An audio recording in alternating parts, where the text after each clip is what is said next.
Hello दोस्तों, नमस्कार। स्वागत है एक बार फिर से आपका अपने प्रिय चैनल पर। दोस्तों आपको बता दें जो आज की बड़ी और लेटेस्ट खबरें चाइना भारत विवाद से जुड़ी लेकर आए। दोस्तों जो आपको एक एक खबर जानना बहुत जरूरी है दोस्तों, लेकिन उससे पहले अगर आप भी अपने भारतीय प्रधानमंत्री नरेंद्र मोदी और भारतीय सेना का दिल से हर कदम का समर्थन करते हैं तो इस वीडियो को अभी कर दीजिए लाइक, चैनल को कर दीजिए सब्सक्राइब, बेल आइकन दबाइए, साथ ही कमेंट बॉक्स में लिख दीजिएगा जय हिंद। जी हाँ दोस्तों, चलते पहली और बड़ी खबर की ओर दोस्तों, जहां पर अब भी शातिर चाले चल रहा है चाइना।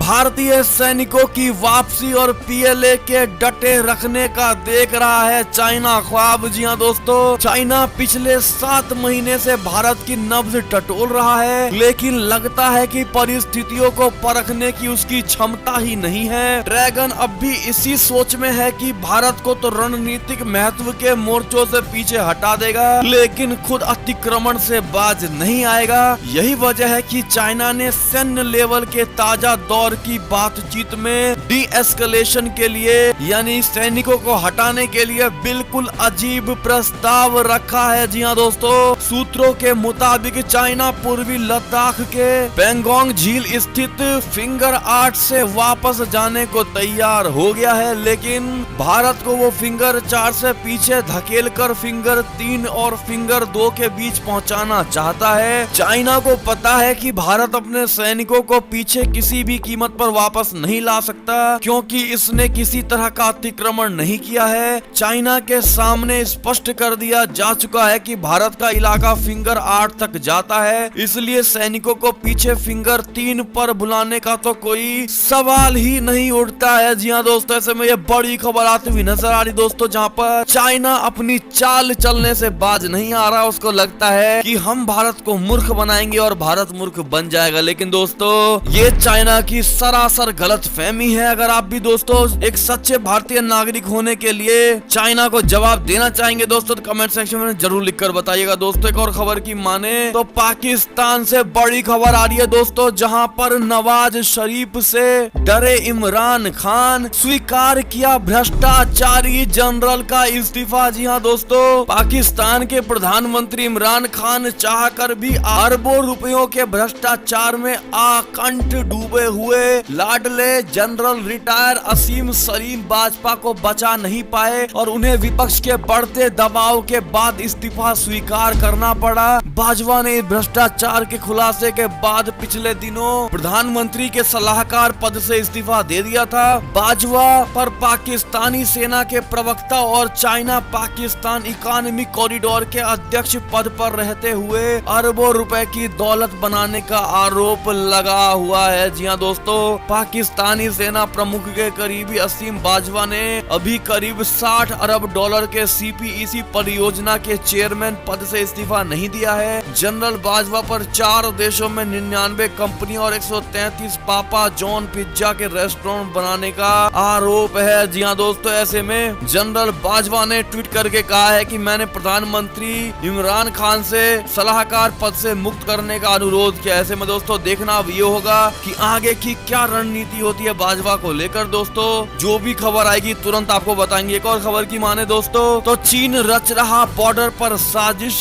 राजनाथ सिंह ने कहा जानबूझकर पैदा किया जा रहा है विवाद। जी हाँ दोस्तों, भारत और चीन के बीच सीमा पार जारी तनाव के बीच रक्षा मंत्री राजनाथ सिंह ने सोमवार को लद्दाख, अरुणाचल प्रदेश, सिक्किम, हिमाचल प्रदेश, उत्तराखंड, पंजाब और जम्मू कश्मीर के सीमावर्ती इलाकों में बनाए गए 44 पुलों का उद्घाटन किया। ऑनलाइन कार्यक्रम में पुलों का उद्घाटन करते हुए राजनाथ सिंह ने पाकिस्तान के बाद चाइना भी बॉर्डर पर साजिश रच रहा है और जानबूझकर विवाद पैदा किया जा रहा है, ऐसा दोस्तों राजनाथ सिंह का कहना है। आपको बता दें राजनाथ सिंह ने कहा है आप हमारे उत्तरी और पूर्वी सीमाओं पर बनाई गई स्थिति से परिचित हैं। पहले पाकिस्तान और अब चाइना। ऐसा लगता है कि मिशन के तहत सीमा विवाद बनाए गए हैं। इन देशों के साथ हमारी करीब 7000 किलोमीटर लंबी सीमा है। उन्होंने कहा कि प्रधानमंत्री नरेंद्र नरेंद्र मोदी के दूरंदेश नेतृत्व के अंतर्गत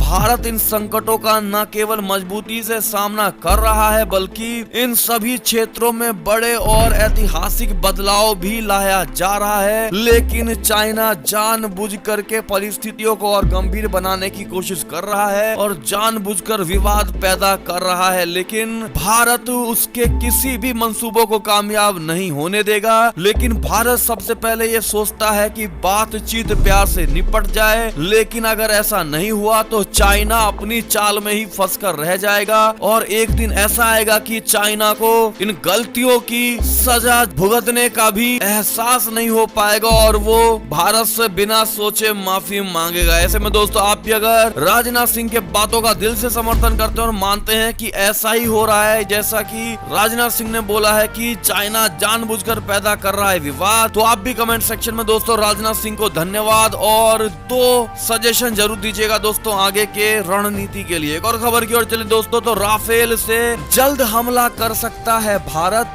घबराए पाकिस्तानी एयरफोर्स चीफ ने दी है चेतावनी। जी हां दोस्तों, पाकिस्तान के एयरफोर्स चीफ ने चेतावनी दी है कि भारत अगले कुछ महीने के अंदर फ्रांस से लिए अपने नए राफेल फाइटर जेट से देश पर हमले की साजिश रच रहा है। पाकिस्तानी एयरफोर्स चीफ मुजाहिद अनवर खान ने दावा किया कि भारत टकराव को बढ़ाने के लिए एक आक्रामक सैन्य कार्रवाई की योजना बना रहा है। उन्होंने कहा कि भारतीय फाइटर जेट 5 किलोमीटर के दायरे में आएंगे ताकि हवा में अपने प्रभुत्व का प्रदर्शन कर सकेंगी। ऐसे में दोस्तों पाकिस्तान रोता बिलखता और डरा हुआ नजर आ रहा है। दोस्तों भारत के इस राफेल विमान को लेकर उन्हें डर है कि कभी भी भारत उन पर हमला कर सकता है। ऐसे में दोस्तों आप इस डर के लिए पाकिस्तान को क्या कहना चाहेंगे जरूर लिखकर बताइएगा। दोस्तों एक और खबर की ओर चलें तो मारा गया लश्कर का टॉप पाकिस्तानी कमांडर। जम्मू कश्मीर में इस साल अब तक 180 आतंकवादियों को भारतीय सैनिक द्वारा ढेर किया गया है। जी हाँ दोस्तों, बड़ी खबर बता दें आपको, जम्मू कश्मीर में इन दिनों आतंकवादी जान बचाने को भागते फिर रहे हैं। सुरक्षा बलों ने श्रीनगर मुठभेड़ में सोमवार को 2 और आतंकवादियों को मार गिराया। इनमें लश्कर तैयबा का टॉप कमांडर सैफुल्लाह दनदयाली भी शामिल है जो पाकिस्तान का रहने वाला है। मारा गया दूसरा आतंकवादी इरशाद पुलवामा का रहने वाला है। जम्मू कश्मीर के डीजीपी दिलबाग सिंह ने बताया कि पिछले 5 दिनों में हुए 4 ऑपरेशन में 10 आतंकवादी मारे जा चुके हैं और एक ने सरेंडर कर दिया है। जी हाँ दोस्तों, श्रीनगर के ओल्ड बरजुल्ला इलाके में सुरक्षा बलों के साथ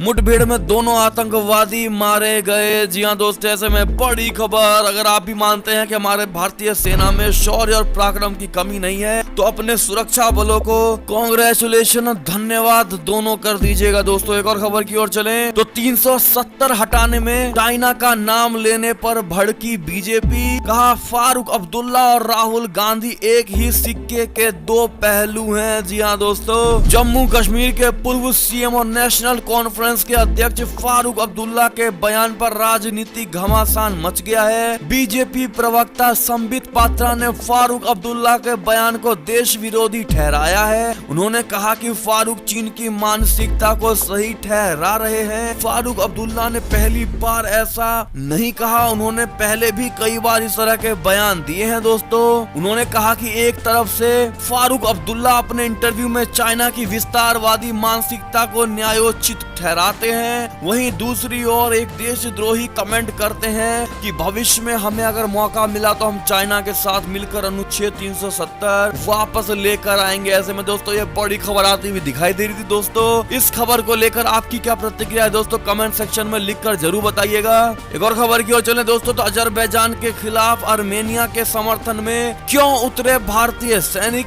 क्यों उतरे भारतीय, बता दे आपको अजरबैजान और आर्मेनिया के बीच छिड़ी जंग शांत होने का नाम ही नहीं ले रही है। आर्मीनिया और अजरबैजान की जंग में अब तक 150 से ज्यादा नागरिकों की जान जा चुकी है और हर रोज तबाही की भयावह तस्वीरें सामने आ रही हैं। अजरबैजान में स्थित नागोर्नो काराबाख में आर्मीनिया के कब्जे वाले इलाके को लेकर दोनों देशों में संघर्ष छिड़ा हुआ है। नागोर्नो काराबाख क्षेत्र आधिकारिक तौर पर अजरबैजान का हिस्सा है, लेकिन यहाँ की आबादी आर्मीनिया बहुल है, आर्मीनियाई ईसाई बहुल है, जबकि अजरबैजान मुस्लिम बहुल देश है। जी हाँ दोस्तों, ऐसे में भारत ने आधिकारिक तौर पर इस मामले में तटस्थता कायम रखी है और दोनों देशों से इलाके में शांति स्थापित करने की मांग की है, क्योंकि अजरबैजान और आर्मीनिया की इस लड़ाई में भारतीय आर्मीनिया को समर्थन दे रहे हैं। ऐसे में दोस्तों, आप भी एक भारतीय होने के नाते किस क्षेत्र को समर्थन दे रहे हो दोस्तों,